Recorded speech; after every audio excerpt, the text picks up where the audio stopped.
Today's program is going to address a topic, behavioral health.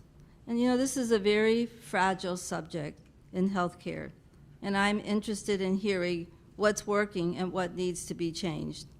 I can't remember every detail about mental health from my nursing curriculum, but I do know that a large portion of my time, or all of my time, was spent in a locked-up facility where everything was locked up, the rooms were locked up, the doors were locked up. I mean, it was amazing how many keys you needed to get to finally to your destination.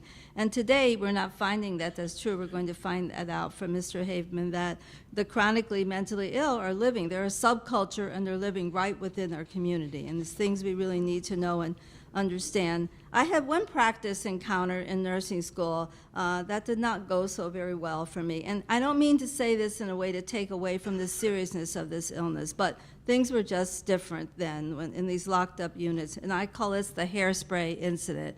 So one of the things when you went to the unit, the facility you were in order to make contact with a patient, the students were expected to carry a pack of matches in your pocket.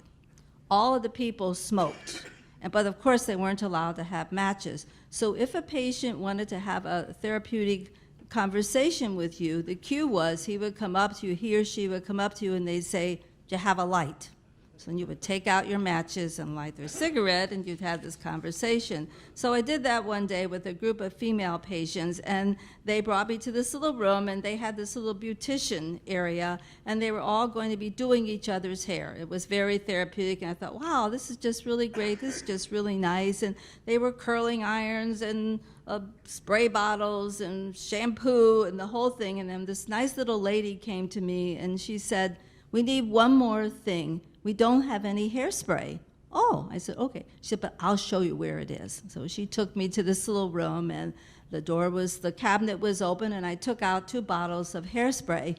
And there were only 2, and I was literally attacked. All these women just grabbed the aerosol, and they were spraying their hair, spraying their friend's hair, spraying the room.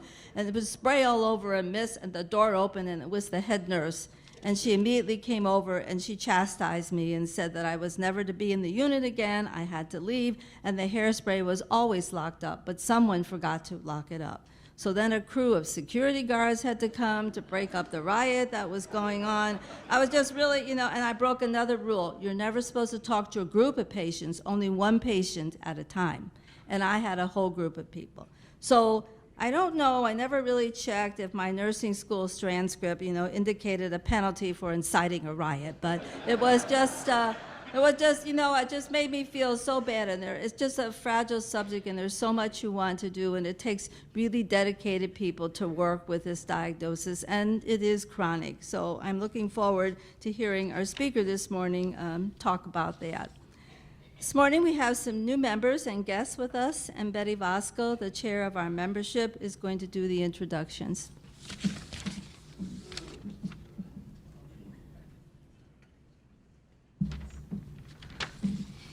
Well, we have 13 guests this morning. That's not in the 20s as it was last time, so I'm going to take the time just to ask, I'm going to try to say your names, and my apologies if I goof it in advance, and have you stand in place if you wouldn't mind, and then we can welcome you all, okay? Such a beautiful morning, we want to do that. Marie Blaukamp. Larry Elofs. Great. Joan Elofs. Dan and Mary O'Keefe. Great. Bill and Judy Stellan. Susan Baker. Norm Jabin. Did I say that right, Norm? Yes. Great. Pat Denner. Boy, you'd think we almost planned this. You're all in place. Gloria Goodwin. Brad Bright. Roy Swearinga. Wonderful. Ray, sorry about that. Mary Hoffland. Oh, there you are, Mary. And Bob Leidens. Let's give a round of applause for all of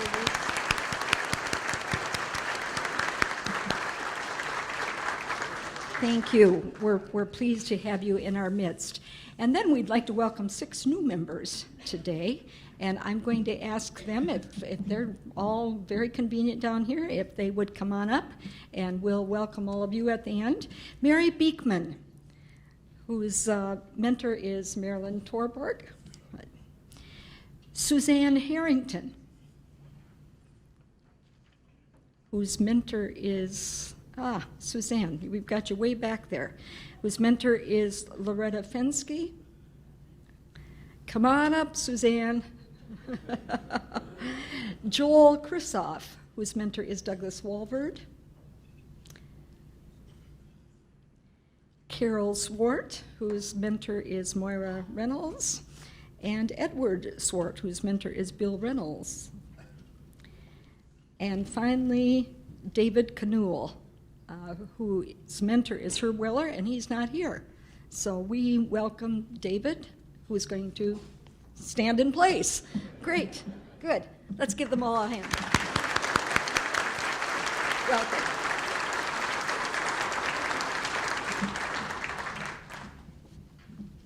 Thank you, Betty, and thank you to everyone that came today. Welcome guests, new members. It's a great organization, and it's a beautiful day in Holland. At this time, I'd like to have Ted Vanderveen come forward. He's a member of our program committee, and he will introduce our speaker for this morning.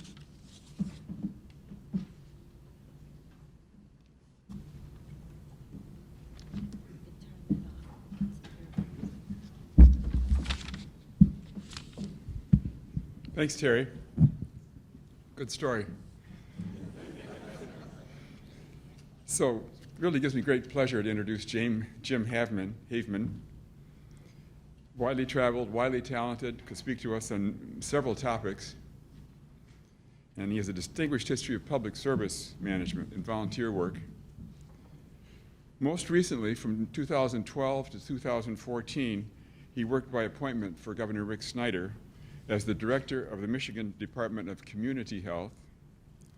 He was chosen to drive the governor's aggressive health and wellness agenda, which is a critical piece for reinventing Michigan. He had been state director of mental health in the early 90s.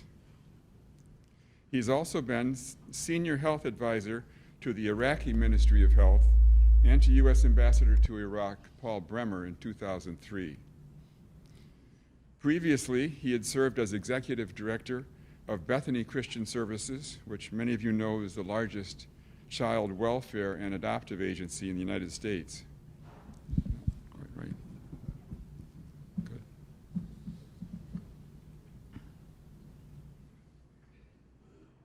He also had been executive director of the Kent County Mental Health Program and the executive director of Project Rehab, a substance abuse program in Grand Rapids.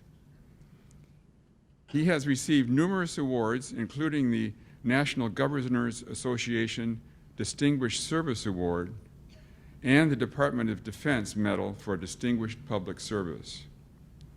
Social worker by training, Jim was a 1966 graduate of Calvin College and earned his master's degree in social work from Michigan State. He continues to serve on multiple nonprofit boards, including the National Advisory Board of the University of Michigan's Institute for Health Policy and Innovation. He's married to Barbara. They have 2 children and 7 grandchildren. And Jim will speak to us today on mental health, much ado about everybody. Please join me in welcoming Jim Haveman.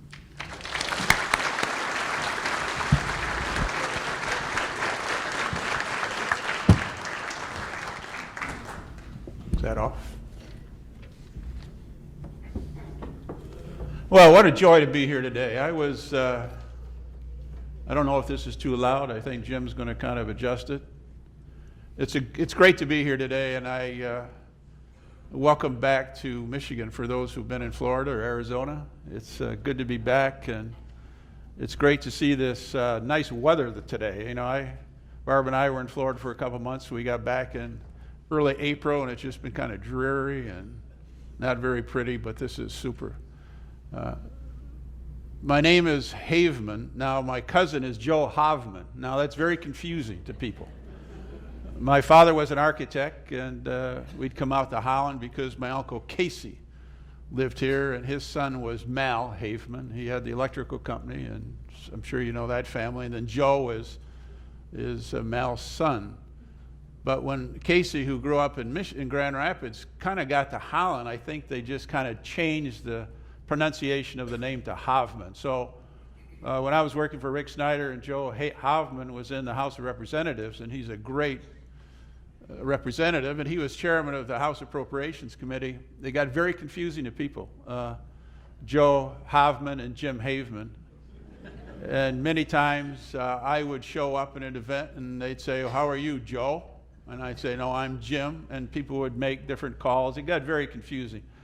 But Joe's now working for Hope Network and doing government relations and doing a superb job. I also see my good friend Larry and Priscilla Grinwis in the room today. I've known Larry and Priscilla for decades. And last week, I know some of the HASP people are trolley guides. And, that's a really responsible job. And so Larry asked me to help him kind of go through the route last week. Now, that's a fascinating thing when it comes to Holland history. I mean, we did this for 60, 70 minutes. I'm trying to figure out 12th Street and 8th Street and 9th Street. We live in Grand Haven, south of Grand Haven, so I'm an Ottawa County person as well. But we went through it. I learned about Van Raalte and how he was, 11 of 17 kids and came here in 1846 and had all this commitment of what to do to have this to be a city that was vibrant for children, was a community of faith, and had successful businesses. Well, I think Van Raalte from 1886 would be really pretty happy about 1846, about how things turned out here in Holland. We went by the library, and Larry told me about the thinnest book in the world, which was a Dutch gift catalog.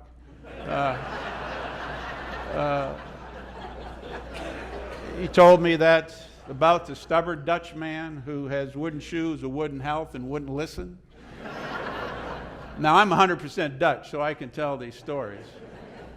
But I heard about the early settlers who went on, when they had to unload their goods on the beach. And in 1850, they asked for some money to do something about a channel because Lake Macatawa was not hooked up to Lake Michigan. So they went out and dug the canal.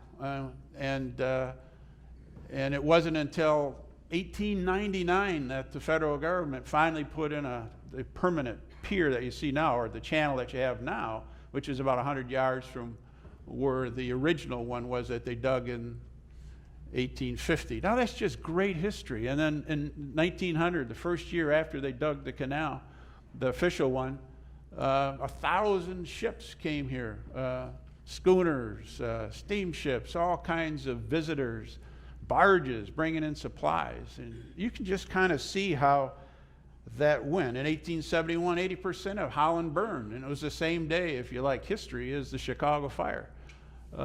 So there's a lot of great stories to tell. Larry also told me that copper wire was discovered in Holland. 2 Dutchmen found a penny at the same time. So we started out at the waterfront location. So they've changed it this year. It was down at the park, but now it's over at the waterfront. So if you get a chance, how many tour guides are in the room right now? I mean, look at this. I mean, and they know the history of this town. It's just fascinating and bring you up to date, and it's very contemporary, and it's very, very, very interesting. I'm going to talk a little bit about mental health, and I'm going to kind of go through some stuff quickly because we're going to take some questions. I find those to be the most interesting. I'm interested in what you have to say. I'm going to talk about mental illness, and I'm going to talk about behavioral health, which is, I'm going to use the words interchangeably because they're a lot alike. Mental health is a condition that disrupts a person's thinking, their feeling, their mood, their ability to relate to others, and their daily functioning. Behavioral health is a similar term that includes mental health, but also includes substance abuse and addiction. So When you hear behavioral health, it's more mental health, substance abuse, and other addictions. And you're hearing a lot about addictions, particularly over opiates that are becoming almost rampant in this country. I want you to hear about 4 themes from my talk today. One is I'm going to talk about health. I'm going to talk about chronic health conditions. And I want you to think differently and to see mental health and addictions as a chronic condition. And if you're talking about heart, you're talking about stroke, you're talking about arthritis, you're talking about manic depressiveness, you're talking about pulmonary disease, you're talking about autism, there's diabetes, which is a chronic disease. Anxiety disorders is a chronic disease, so is cancer, mental health issues, addictions, obsessive compulsiveness is a chronic condition, post-traumatic stress, chronic condition, obesity is a chronic condition, attention deficit hyperactive disorder, and Alzheimer's, dementia often becomes very chronic, as well as traumatic brain injury. Now, you can add a whole lot more to that list of different chronic diseases. I also want you to hear a theme of integration of healthcare, which we haven't done very well in this country, and we need to do a better job at it. It's too complex, it's too tough to navigate, it's too confusing. We just got to streamline it. You know, I've been in this business for 47 years. I still don't understand my bill that I get at the end of the month. I mean, try figuring it out about what's charges, what's costs, what's a copay, how does a health savings account work, how do the exchanges work? I mean, this is so complex and so confusing. And in fact, many of you are on Medicare, and Medicare is pretty simple. And it was pretty easy to enroll. And you're going to hear more about that in the future as well. So we're going to strive for integration of care. I'm going to talk a little bit about the Affordable Care Act. I could talk a lot about it, but better known as Obamacare. And I'm going to share about why I'm optimistic about the future, because we are in really exciting times in this state and this country. And then I'm going to get to discussion. You know, the Dalai Lama, I read once, said, when you talk, you repeat what you already know. And when you listen, you learn new things. And the older I get, the more I listen. And because there's so much to learn. In fact, I'll be 73 this summer, and I'm sure many of you feel the same way. You know, there's so many things that you're seeing in the world and you're reading, and it's finally making sense. And you just wish you had another 30 years to do all this stuff, but we don't. And so we got to pack a lot in a short period of time. And then we'll take some questions. And if you want to talk about the Middle East, you want to talk about Iraq, that's fine. You want to talk about water, Obamacare, prison reform, Detroit public schools, terrorism, aging. I mean, there's enough to keep it busy nowadays. And it's all kind of coming together, and it's coming at us pretty quick. But let's talk a little bit about health. We got to treat it as a single topic, you know, chronic disease. 75% of the healthcare dollar in this country is spent on chronic disease, and much of it is preventable. Now, there's also what we know in this country as a health industrial complex, much like the military industrial complex. And the health system is built on a model that's been around for a long period of time about hospitalizations, but we're in a period of rapid change. We're seeing systems coming together. Holland Hospital, independent hospital, but works closely with other hospitals. Zeeland is now part of Spectrum. North Ottawa wanted to stay independent, and now Spectrum's building a big building next to Myers in Grand Haven, and North Ottawa now is getting closer to Mercy Hospital in Muskegon and Grand Rapids. Metro Hospital, you know, was kind of open. They were going to negotiate with one. Now they're looking for a new suitor, and Butterworth and Blodgett came together. I dare say within about 6 years, there'll be probably 5 or 6 health systems in Michigan. University of Michigan, there'll be Spectrum, Mercy, Ascension. You get some of your Detroit hospitals. Henry Ford just took over the hospital in Jackson, Allegiant. So you're beginning to see the other hospitals reach out more and more. But traditionally, we had separate systems. We had a physical care system, which took care of a lot of chronic physical disease. And then we had this whole separate system of mental health. We always knew the mind, body, and the spirit kind of interacted with each other, but we separated the systems hundreds of years ago and had 2 tracks. Now the question is going to be, now what's going on today? But let me tell you a little bit about the historical here. Mental illness is a brain disorder. It's treatable. We necessarily weren't brought up to believe that, but that's what it is. And then why did we put people who had mental illness, why did we put them in the institutions? We didn't put people who had heart disease in institutions or diabetes in institutions. But for many of the mentally ill or developmentally disabled, we just put away in institutions. 25% of your health is related to genetics. 75% of your health is related to life choices. We don't practice that very well because there's a lot we can do to prevent what's happening even to us, many of us in this room. So we had these huge institutions in Michigan. You grew up with them. You knew where they were. Traverse City State Hospital, 3,000 people. Built a long ways away from anybody because they wanted these peoples out of sight, out of mind. Kalamazoo State Hospital, built in 1856. Used to have 3,000 people there. Traverse City used to have 3,000 acres of land around it. In fact, the headstones around Traverse City, the headstones are bigger to the cattle that they raised there because it was a premier herd in the Midwest than to the people that ever lived there.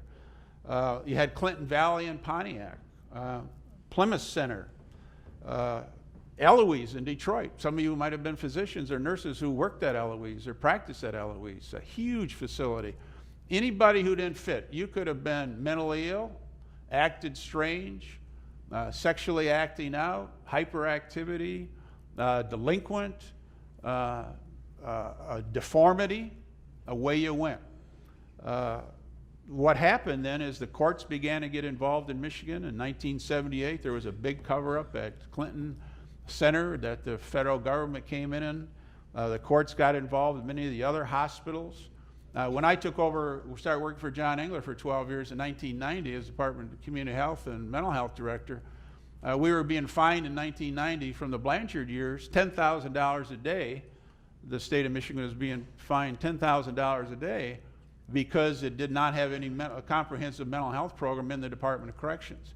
The Blanchard administration decided it was cheaper to pay the $10,000 a day than to start programs in corrections. Well, we changed that and started programs there. But I also was thinking as I was driving over here today about what impacted me as a kid about mental health and mental illness. Students, I went to Seymour Christian School in Grand Rapids. We started living out in Grand Haven about 10 years ago, but I remember kids just disappearing. And some of you might identify with that. Parents who just disappeared for 3-4 months.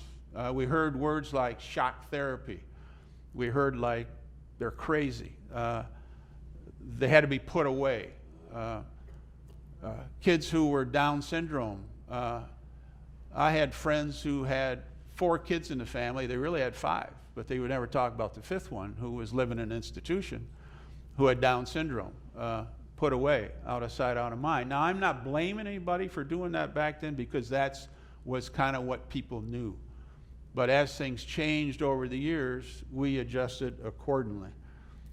I remember the movies, Alfred Hitchcock. We've all seen Hitchcock movies. The movie One Flew Over the Cuckoo's Nest. I mean, that had a huge imprint about how we saw institutions. And you heard the story about the hairspray. You know, I mean, those were stories, but we saw them as real. I remember visiting, I was Christian Reform. We had a visiting pastor when I was a young person, came in and he was talking about sin. Remember those sermons that you grew up with on sin? And he said, if you want to see, I still can see him, if you want to see the impact of sin on one's life, just drive through that hospital in Cutlerville. All right? Just drive through that hospital in Cutlerville, which was Pine Rest. I mean, that was pretty powerful for a kid sitting there, you know, with a family. But this was a pastor, and, you know, we used to call him, my dad always called him the Domini, you know, I mean, my dad always said a pastor's going to have in fact, Vin Ralty, when he came over here, by the way, he came over upper class with his family and his maid because he was a pastor, a spiritual leader. So, you know, it was the Domini said, this is what sin does. We know that's not true. Divorce, I was told uncles had died until I met him. But that's the way it was handled. What happened to old Uncle Harry? He died. Was divorced. Kind of the stories. You all heard those stories. We all kind of grew up probably in similar cultures. I had a cousin named Albie DeHaan. The Hahn family had a greenhouse. Albie had Down syndrome. He would always beat me in pool and checkers. Never could beat him. Knew names better than what I ever knew. When I made profession of faith at Elger Park Christian Reformed Church, we probably did the same thing you did. We met with the consistory and we were asked all these questions on the Heidelberg Catechism. Man, we had to memorize. You could not put in a word. You had to have the word exactly right. And we figured out, they always asked, there were 16 of us, so they always started the first question, and we knew so we only had to learn one question. But we knew it, but they didn't, right? And we had about 16 of us at the same time.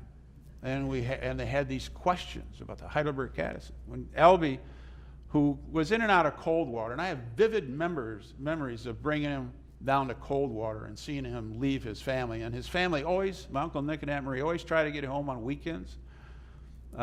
They took him to church on Sunday at Seymour. And they did an early, what I would say, community placement, although he lived his last days at Pine Rest, in one of the homes aside from the facility there. But when he made profession of faith at Seymour Christian Reformed Church, and I'll give the consistory credit for this, they brought him in and they said, Albie, do you love Jesus? And he said, yes. And they said, welcome to the fellowship of the church. Now that is really cool.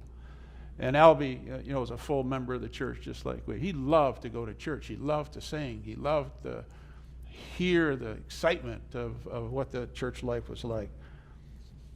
But back then, many of the kids who had Down syndrome, as I was growing up, just disappeared. Polio, another chronic disease. I mean, we all went through that. I remember the neighbors saying, be careful, you're going to end up in Mary Free Bed. You're going to end up in an iron lung. I'm on the board of the Grand Rapids Public Museum, and in the archives we have the iron lung that used to be. In fact, the president of Mary Free Bed was telling me the other day, they had so many people on iron lungs in the old days at Mary Free Bed, and some of you might have worked there, is that they made iron lungs out of wood. And somebody figured out how to do that. I think that would be an interesting thing to have in the archives. But those who are handicapped, I remember kids at school who were handicapped, they just disappeared. We set up special schools for them. In Iraq and the Middle East, handicapped people were hidden because families didn't want to admit that there was something in their family tree.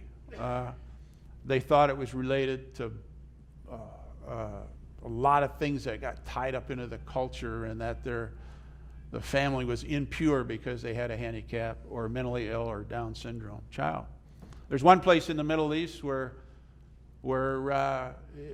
you bring people, and I think it's in the mountains around Syria, if you're schizophrenic, and they tie you up to a tree for a month, and they feed you bread and water, and then the family comes back after a month, and that person is really better. They're weak, they haven't eaten in a month, but they, the religious people say, look at what we're able to do. So you go all over the world and you find these different things and ways of doing things. But then I began to read Scripture as a kid. Got to Matthew 25. We didn't hear many preachers preaching about Matthew 25, about who Jesus spent time with. People in prison, the widows, the infirm, the hungry, the prostitutes, the criminals, those who are thirsty, and those who are strangers. We didn't hear many sermons on that. And then I think probably the most powerful verse in the Bible, where it says, the king will reply, I tell you that whatever you did for one of the least of these brothers, and I added, and sisters, of mine you did for me. I think, and that's where this all begins to make sense about chronic illness and people who are different. President Kennedy, 50 years ago, did the Community Mental Health Act, said we got to talk more community. The Affordable Care Act came in, it eliminated preconditions. Wasn't that long ago if you had a son or a daughter who was mentally ill and they got knocked off your insurance policy. You can't do that anymore. That's a good thing. There's an Excellence in Mental Health Act, which is going to be talking about integrating care more. Recovery is real. I saw it at Project Rehab with the addicts, saw how recovery took place. The years that Larry and I spent in community mental health, we saw folks who were schizophrenic, who went through good therapy process, got involved in community activities, got back into the mainstream. Those who couldn't, we developed group homes. It was a time where 90% of the mental health dollars in this state were spent in state institutions. 1974, that began to change. And today, you can go around Ottawa County and you can look at MOCA, you can look at all the different programs and activities that go on in Ottawa County. None of that existed, the outpatient treatment programs. There's still 60 psychiatric hospitals in the state with psychiatric beds. State still has 5 psychiatric hospitals. There's a continuum out there, but there's also communities and group homes and transportation. You see the trucks and the people being brought around to different activities. And today, 90% of the money is spent in the community, and 10% are spent on large state institutions, which aren't so large anymore. Kalamazoo has only 120 people in it. It used to have 3,000. So things have changed a lot. So all the services you say today are here. But still, we're a separate system. So I'm not going to spend a lot of time on it, but we need to integrate the care. We need to integrate mental health. And why is that happening now? And a lot of it has to do with the Affordable Care Act that now says if somebody has a heart condition, has diabetes, has heart failure, and they leave a hospital, if they come back within 30 days, the hospital has to pay for it. Same thing has happened with infections. If somebody gets infections in a hospital, insurance companies just don't pay for the hospital's mistake anymore. It's still 100,000 people die every year. It's a good, about 20% of the people when you go into a hospital don't die for the reason they went into the hospital. There's often infection. And so hospitals are getting concerned about infection. Now they're getting concerned about keeping people out of the hospital. And so you got home health care, you got all. Now we're beginning to see that if you're in pretty good physical shape, before you have surgery, your recovery is a whole lot better. So there's a whole lot of pre-work now going on, getting people ready for surgery. Don't smoke, don't drink, exercise, walk, get a healthy body. You'll handle surgery a whole lot better, and your longevity will continue for some time. We're learning all these things. And because of it, we're finding that throughout some of the people who are returning, it has to do with depression, manic depressive disorders, chronic anxiety. And so now hospitals really want to bring behavioral health into the whole intricacy of a mind, body, and spirit. We still have 2 separate systems, and there's some debate going on in Lansing right now and in the United States about how do we bring mental health and physical care closer together. And that's why people like one-stop shopping. People like the Spectrum Center or what Holland Hospital have. You go there and everything's there. And when you refer people on, like, oh, we can deal with all your physical problems, but for your mental health, you got to go somewhere else and wait another line for 6 months for an appointment. It doesn't work very well. People are beginning to see that. And this is being driven by not only the pharmaceuticals, but also technology, data systems. We never had the electronic medical files that we have now. We can now track high utilizers. There are, in Medicaid, for instance, 5% of the people use 50% of the money. So why don't we focus in on the 5%, the high utilizers? You see that in other healthcare systems too. We have places in Detroit where the same person had been brought to the hospital by an ambulance 400 times in 1 year. We never used to know that. But now with data, it's cheaper to put somebody in that nursing home, prevent that person from going to the hospital. And that's why you're seeing all the emphasis on home health care, technology, telemedicine. With telemedicine now, you can bring a whole comprehensive health specialist to rural places in Michigan right now. I had to talk to my doctor yesterday. I could go to my portal, Spectrum portal, and go right to the physician's office. I mean, that's all new stuff. Now, a lot of that technology might make a lot of us anxious in this room, but for the people younger than us, this is what they want. I mean, you can get phones now that you can program if you're an alcoholic or have an addiction.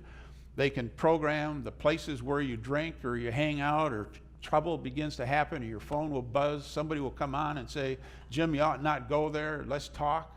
I mean, the technology is moving faster than what we're sometimes able to absorb and adapt, but I find that really exciting. 1/3 of the healthcare dollar is not working. Many of the things that people do in health practice nowadays isn't best evidence. You need to ask when you go to a hospital right now, you only want to be treated by a physician or somebody who's within your health network.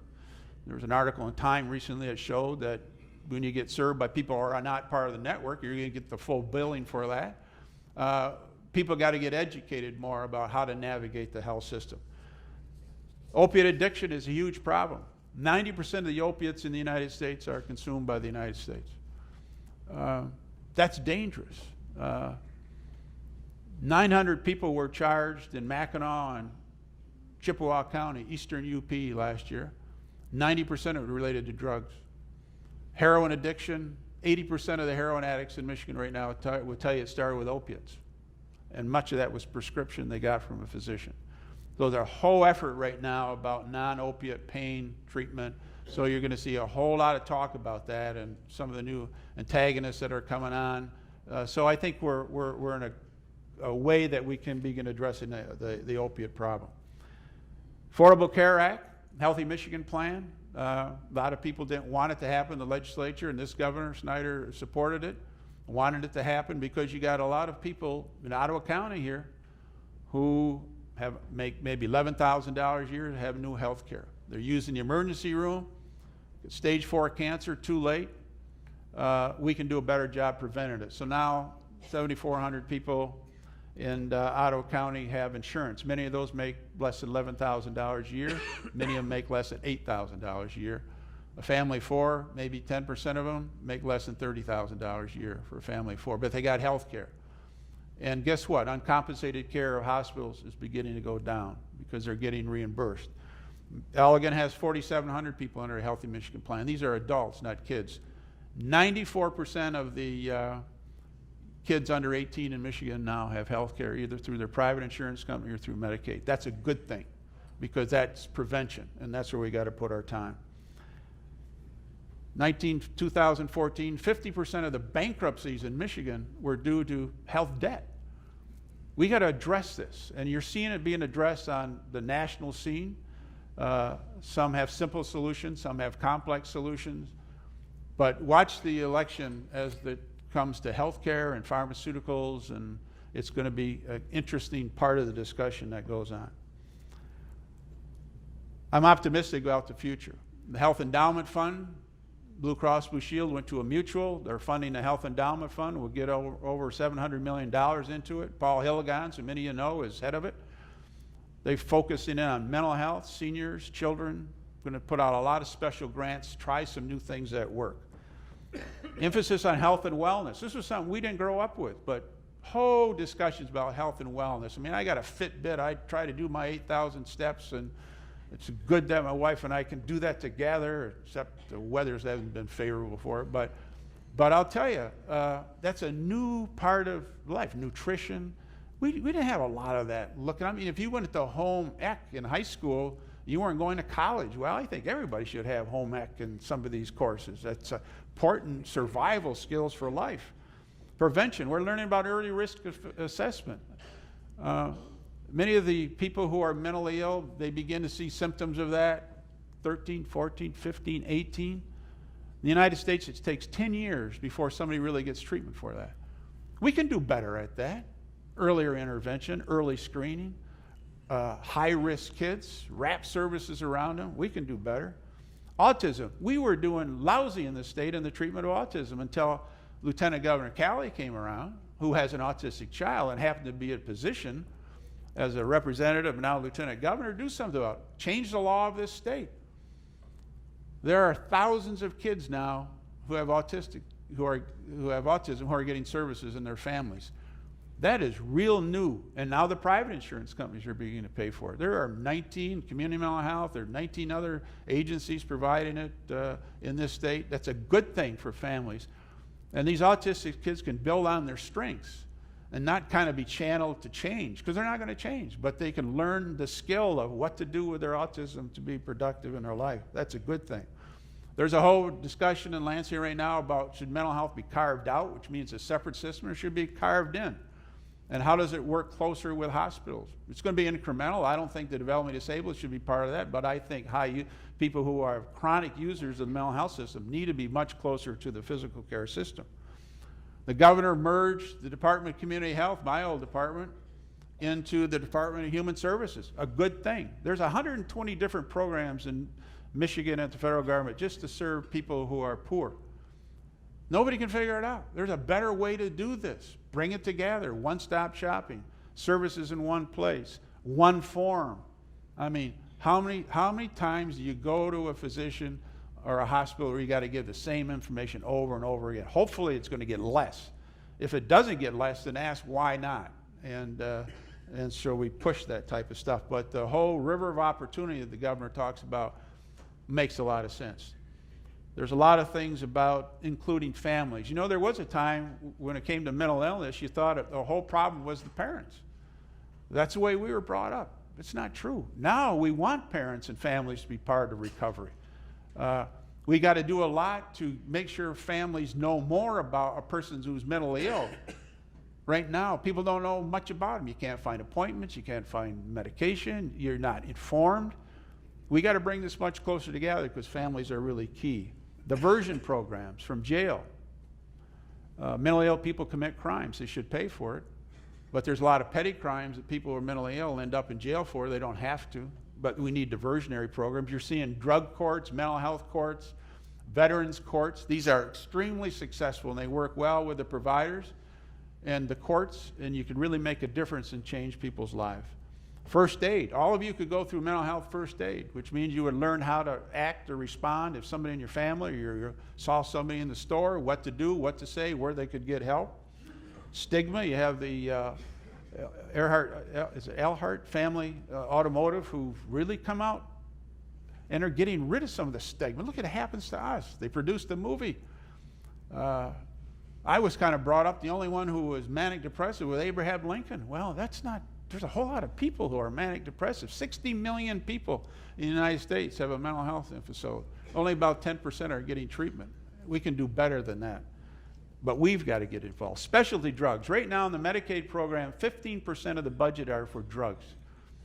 The specialty drugs, they just approved one in the state for cystic fibrosis, $250,000 a year. The drug for hepatitis C treatment, $80,000 a year. There's a list that long of specialty drugs coming over. It will target a disease. Could be that by 2030, 50% of the Medicaid budget could just be pharmaceuticals. That's why pharmaceuticals could be such a big issue. The treatment for hepatitis C is $80,000 a year in the United States. If we lived in Cairo, Egypt, it would be $100. Many countries, as you know, set prices on pharmaceuticals, and this is going to be a big debate in the years ahead, and just stay tuned. Dual eligible. We have 200,000 people in the state, or 100,000 people in the state who use Medicare and Medicaid. $5 billion each, two separate systems. We're bringing them together now in the My Choice program. Long time overdue. Talking about systems of care. 95% of the people over 65 want to age in place. Missionaries don't want to go to a nursing home. We want to have an alternative. What will those alternatives be? 10,000 people are entering Medicare a day in the United States. How are we going to handle all this? Hospitals in Michigan, half the beds are empty because people are getting treatment elsewhere, alternative settings. Look what used to go to our hospital now that you go to a clinic for. Mental health should be part of that process. Chronic disease management. Disparity. We never talked about disparity. You have a child who has, say, asthma. We treated that asthma, boy, we spent all kinds of money. Until somebody said, well, maybe we've got to go home, go see where the child's living. So now they're doing assessments when kids come to school. Here sits a child sleeping on a living room carpet where everybody walks during the day. Simple thing to get a bed and a carpet. Guess what? Asthma demands goes down just like that. Homelessness, the lack of education, the lack of health care, means chronic disease. You have free clinics, a Holland Free Clinic here. Makes a real impact in people's life, as does a community mental health program. We want to look at great information. Go to the website and look up the public health or community mental health programs to see what goes on in here. And I think you'd be very proud. You live in the healthiest county in the state, Ottawa County. There's some real challenges when it comes to elderly services, but you've addressed that a long time ago with Evergreen Commons and many of the other activities. I'm really proud of the private agencies. I'm a real private agency, public person relationship. Has to work out. But you got Bethany, you got Wedgwood, you got Pine Rest, you got Hope Network, you got MOCA, Benjamin Hope. Hope Network just announced the development center. Can Do, closed down. A lot of persons who didn't have a place to go during the day. They're going to reopen a place that Hope Network's going to run come July. Joe Haveman is kind of spearheading that. They've already raised 200 of the, I think, $600,000 they need to open it, but they're going to open it up on Adams Street, which I think is a former community mental health site development center. But I think that's really cool. I mean, that's really needed. You got the free clinic, you got the hospitals, you got churches, you got the 747 program, I think it's called, 7047, that came out of the church for placement of offenders. You got a lot of great things going in this county. So I challenge you just to stay involved, be an advocate, support, and any person with any problem at any time should be able to get help in Ottawa County, but it's when we have to get engaged and we have to see mental illness as part of chronic health care that's treatable and often preventable in a way that people can get engaged and informed and participating in the life that you and I live, and we can really make a difference in this county and this state. Thank you very much.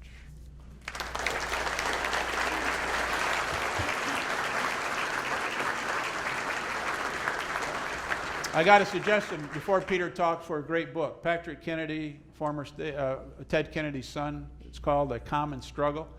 If you want a good book for a discussion group or just to read and educate yourself on a lot of these issues, read this book. Yeah, Peter. Okay. Any questions, folks? Got one back there. Hold on. Amy, you got that? Okay. I may be the most uneducated one in the room on health care, but I've been surprised by the vehemence with which people criticize Obamacare, and we know it's going to be a big issue in the summer and fall election. I wondered if you could separate the right from the wrong in terms of summarizing for us just maybe 2 or 3 of the most legitimate criticisms of Obamacare. It's complex. That's a criticism. Number 2, it added a whole lot of levels of special institutes and groups that added a whole level of administrative stuff that necessarily wasn't needed. It imposed some taxes on employers that got very confusing to people. Over 50, under 50, you get penalized if you didn't do it. It should be a simpler process, but when you look at what it was trying to do, which is to get people insurance who did not have insurance, and to bring some parity so that mental health and substance abuse were equal, where you couldn't cap it and you had to treat it and support it. It had a lot of good things going for it. The exchanges are not a bad idea. If you can't get health care, you go to an exchange. You can buy it. Michigan has more participants on the exchange than California does. I mean, we're a fairly robust state. But what got Obama and the Congress they rammed it too fast. They did it in isolation. There wasn't good participation in people, and that's when good things don't necessarily happen. But what you're going to see, and if you see what Mrs. Clinton's talking about, which is more of a universal health care, and you see Trump talking about not holding states insurance companies to states, but then he's very critical of insurance companies. But Blue Cross Blue Shield isn't going to go away. Neither is Aetna, neither is United. So how are you going to work with the existing system? And I dare say they're going to be looking at more of a system that isn't a single payer system like Medicare is, because Medicare is really run by insurance companies and other people through regions. So you're going to see a new formula, but they're not going to repeal Obamacare. They're just going to alter it and streamline it and make it more efficient. Jim, you mentioned the spending as back in prior days, 90% on buildings, institutions, 10% in the community, and now switching to kind of the reverse situation. But you know, I still hear people talking about people with mental illness and you know the things that get lumped along with it as not having places to go. So I'm wondering if you could help me a little bit on that. I can, and I'm troubled by that because half the psychiatric beds in the state are available, but people can't get into them, and that's where I get concerned about the new person who needs hospitalization might have some developmental disability issues and also might have some mental illness. And the hospitals traditionally have just treated folks with mental illness, so they're having a hard time adapting to people who are more disruptive, and so they deny them admission. And I'm saying the hospital then has to realign and train their people to be able to adapt and handle that. I'm bothered when hundreds of people who need to be assessed in a large urban area can't get assessed. I don't like it when I hear that kids at DeVos Children's Hospital are languishing there because they have some acting out behavior and there's not a bed for them. I'm glad to see Pine Rest and others working with DeVos trying to fix that issue. There's no reason why a child should sit a week and a half in the emergency room of Detroit Medical Center because there's not a bed for them, because there's plenty of beds available. It's just the people don't feel they can handle that type of child. Well, then I say, then you learn how to handle that type of child. And that's where I think the pressure is going to be. And the state is really engaged in this. I was really glad to read in the paper the other night that Peter and Joan Secchia have funded a unit at DeVos Children's Center. And isn't this a great solution? I mean, if you're sick, and many of you have had chronic illness, it's a full-time job being sick. Just keeping doctor's appointments straight and pills straight. And so they're forming a center, a continuing kind of care center at DeVos where all the doctors will come together at the same time when the family's there. Isn't that great? I mean, how many times have you wanted to give your doctors just an 800 number and say, just get on the phone and talk about it? Include me, that would be nice. But I think you're going to see more of that type of thinking. Yeah, yes ma'am, right here. Is it no longer true that the only way you can get into a psychiatric hospital is if you're a danger to yourself or others? That's a criteria that the state uses, yeah, but that's also the decision that, the question is that the only way you can get in a psychiatric hospital if you're dangerous to yourself or others. That's a criteria that is used in the mental health code, but that's not the criteria that hospitals used for admission. Yeah. Yes? We all get caught up in the specifics of how the system works for us and what the various details are in this country. My question is, from your viewpoint as somebody who's lived in this for so many years, do you have a generalized view of the U.S. system compared to other advanced countries in the world? Yeah, we're about 17th in outcomes and success in our quality of care and satisfaction levels. And Americans always think we're first in everything, but we spend more on health care. It's tougher to navigate, but there are pluses and minuses. There are people that, about 900,000 people right now go overseas for their health care. Because it used to be that 90% of the people in Michigan, for instance, had commercial health insurance. Right now it's about 60%. So many more people are having higher deductibles, and they're saying, wow, we're going to be sensitive about what the procedure is. And you get a CAT scan and you're paying 50% of it, and you can get it for $2,500 here, but you can get it for $1,400 here. Well, people are starting to say, I'm going to get it for $1,400, same results. And I think that's good, but we got to do a better job at educating the consumer. But a lot of people are going overseas.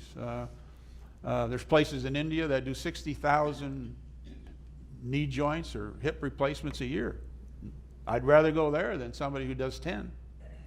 And I think you should ask those questions. How many procedures have you done? What's your experience? Can I get a second opinion? I think that's okay. I think that's a discerning, health-informed consumer. One last question over here. Thank you. Great talk.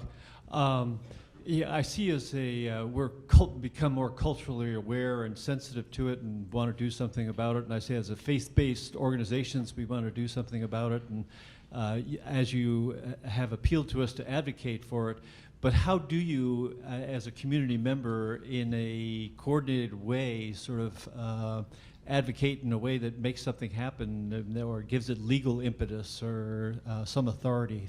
Well, I think part of it is the churches have to do more to have people who, quote, don't fit. There's many organizations in this town are looking for volunteers. I know all of you are good financial supporters of agencies and continue that. You can get engaged, and people always look for volunteers. You've got groups in this town that have social activities for people who are developmentally disabled, who live in group homes, who can just come together. You do it at, I think it's done in Hudsonville or Zeeland area.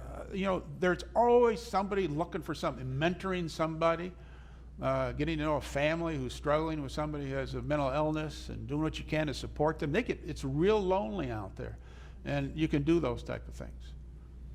Okay, I got to wind down. I want to thank Ted Vanderveen for making this happen. When he gets on, you can't say no. Yeah. I want to thank this Hope College Academy for organizing this and changing your bylaws so you can have people here who necessarily don't have distinguished careers, And so I want to thank you very much, and have a great day.